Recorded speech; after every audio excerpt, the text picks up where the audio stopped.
کبھی زلزلہ، کبھی سیلاب، کبھی کوئی اور آفت.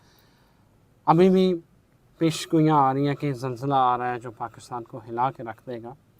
تو یہ پاکستان کے ذائچے میں آخر کون سا ستارہ ہے جو ہلچل مچا رہا ہے؟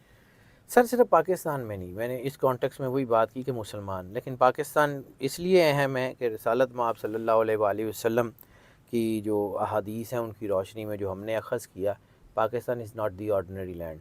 پاکستان جتنا ٹوٹنا تھا ٹوٹ گیا، اب نہیں ٹوٹتا، میں اس بارے میں بھی شور ہوں. لیکن اس پاکستان نے چونکہ ایشیا کی صدی میں جانا ہے، اور حضرت سخی سلطان بہو کی کتابوں میں، حضرت سخی سلطان بہو رحمۃ اللہ علیہ کی کتابوں میں اس کا ذکر ہے. صوفی برکت علی لدھیانوی نے اس کا ذکر کیا. صوفی صاحب رحمۃ اللہ علیہ بہت بڑے فقیر ہیں، انہوں نے جو کہا، واصف علی واصف صاحب نے جو کہا وہ ہو کے رہنا ہے. بری امام سرکار نے جو کہا وہ ہو کے رہنا ہے. تو یہ وہی خطہ ہے جس کے بارے میں رسول اللہ کی حدیث کے اشارہ ملتا ہے کہ مجھے اس علاقے سے ٹھنڈی ہوا آ رہی ہے، تو وہ ٹھنڈی ہوا والا علاقہ ہے، تو اس کی کلینزنگ زیادہ ضروری ہے. تو یہاں پر جو ہے نا یہ قوم جو ہے نا یہ اس وقت تک یونائٹ نہیں ہوگی جب تک ان کو جو ہے وہ کہیں مجبور نہیں کیا جائے گا. یہ تب تک یہ یہودی کیوں یونائٹ ہوئے تھے؟ میں بار بار اسی طرف جاتا ہوں. پھنڈ پئی سی نا، کتنے لاکھوں کے قریب یہودی جب قتل ہو گئے تھے تو اس کے بعد پھر ان کو پھنڈ پڑی تھی نا، پھر یہ ٹھیک ہو گئے تھے. آج دنیا میں رول کر رہے ہیں، پاکستانیوں نے بھی کرنا ہے. میں نے کہا تھا کہ میں نے بڑی عرصے میں میرا میم کنونسڈ 2027 تک دیکھ لیجئے، یہ 4-5 سال میں دیکھیے گا، پاکستان ہی نہیں دنیا بھر میں مسلمان ایک بڑی طاقت کے طور پہ ابھریں گے. 2027 تک لکھ لیجئے اور کہیں نوٹ کر لیجئے، یو ول سی اٹ. ابھی یہ 4-5 سال جو ہے نا یہ کوٹ پڑنی ہے مسلمانوں کو، یہ ان میں انہوں نے آگے جاتے جاتے ٹائم لینا ہی لینا ہے. اور you will see it, you will see it کہ یہ ہوگا.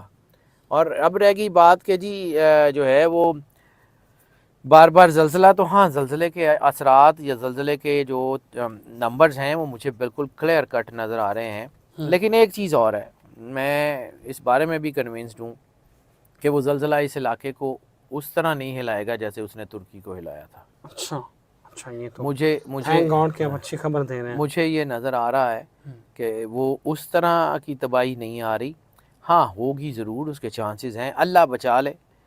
اور میں وہی جو ہے وہ بار بار یہ بات کہتا ہوں کہ کوئی مطلب میرے اندر شاید انسان ہوں نا، تو کچھ بہت ساری چیزوں کو فیل کرتا ہوں. میں مسلمان جو ہوں لیکن پاکستانی ہوں، تو پاکستان کی تکلیف مجھے بڑی اندر سے محسوس ہوتی ہے، لیکن کچھ کر نہیں سکتے.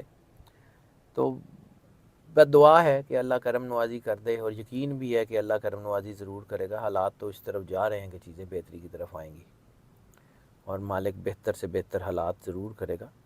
مجھے کوئی علامہ صاحب نے کہا تھا کہ ذرا نم ہو تو یہ مٹی بڑی زرخیز ہے ساقی. تو یہ مٹی بڑی زرخیز ہے، ذرا تھوڑا سا ان کو جو ہے سانس تو آ لینے دیں.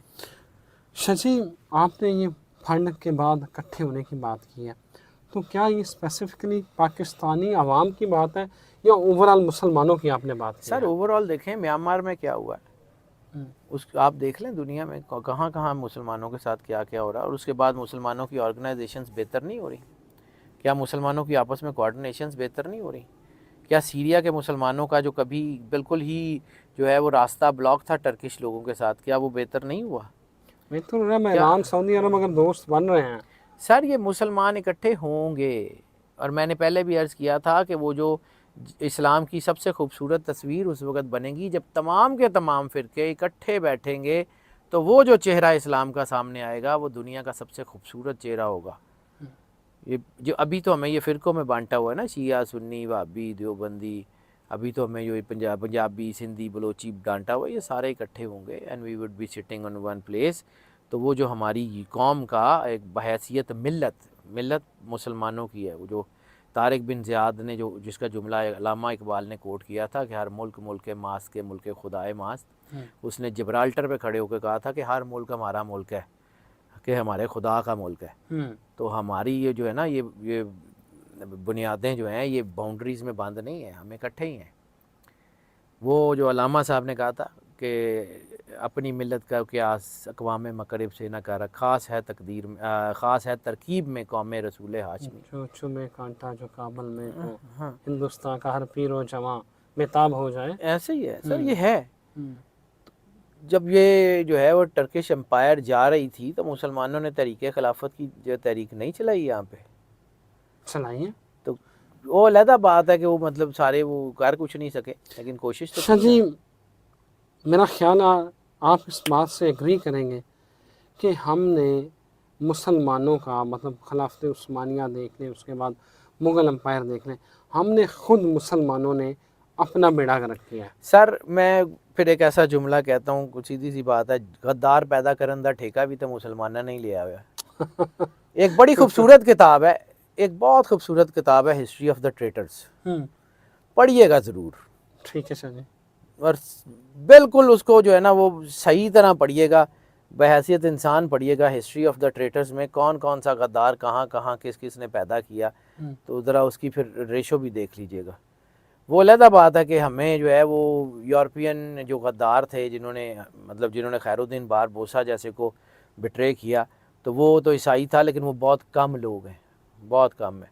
یعنی ہم لوگ ہمارے بچوں کو پائرٹس آف دا کریبین دکھاتے ہیں. پائرٹس آف کریبین میں وہ جو بلیک سی وہ جو ہے نا وہ جو بلیک اسٹارم ہے، جو جہاز ہے، اس کا جو پائرٹ ہے، پائرٹ کنگ، وہ جس کو دکھایا جاتا ہے وہ ہی واز دی ایڈمرل باربوسا، جس کے توپوں کی گھن گرج سے یورپ کی فوجیں ڈرتی تھی. وہ اسلامی دنیا میں سب سے پہلا ایڈمرل ہے جس نے اپنے تمام جہاز سمندر کے رنگ میں پینٹ کروا دیے تھے. جب وہ سر پہ پہنچتے تھے تو پتہ لگ جاتا. آپ نے اس کے ڈائلاگ نہیں سنے کہ وہ جہاز جب سر پہ پہنچتا ہے تو پھر پتہ لگتا ہے کہ وہ سر پہ آ گیا ہے؟ وہ خیر الدین باربوسا، ایڈمرل باربوسا، جو ان کا ولن ہے. ہمارے ولن، ہمارے ہیرو جو ہیں انہوں نے ولن کر کے دکھائے ہیں، اور جو ولن تھے وہ ہمارے جو ہے وہ ہیرو کر کے دکھائے ہیں. جیک سپائرو کو انہوں نے جناب وہ بنایا ہوا ہیرو، حالانکہ وہ بٹرے کیا تھا اس نے، تو جس کی وجہ سے خیر الدین باربوسا یہ امیر البحر تھا ٹرکش امپائر کا. امیر البحر خیال رکھو. ٹھیک ہے. تو اس کا یہ جو غدار سر اسی آپ ہی پیدا کیتے نے، ساڈے تو باہروں آئے نے. ہماری پوری قوم میں جو ہے وہ میر جعفر، میر صادق، یا کوئی بھی اٹھا کے دیکھ لیں کتنے زیادہ. یہ اور کچھ نہیں ہے، یہ سر ظفر اللہ خان. پھر لوگ کہیں گے کہ جی ان کا یہ جو جس نے قائد اعظم کو بٹرے کیا تھا، سر سارے ساڈے ہی تو نے، کوئی تو باہروں آئے نے. تو جب تک آپ نے غدار پیدا کرنے کا ٹھیکہ لیا ہوا ہے نا، اللہ نے نہیں تانوں چھڈنا، سیدھی گل جی. آپ نے شاہ جی کی باتیں سنی ہیں، شاہ جی ڈرا بھی رہے ہیں اور ساتھ ساتھ جو ہے نا وہ امید بھی دلا رہے ہیں کہ پھڑ پینی ہے پھر ٹھیک ہو جائیں گے. 2027 کا ٹائم شاہ جی بتا رہے ہیں کہ اس کے بعد آپ دیکھیے گا کہ کس طرح ریسنس ہوتی ہے.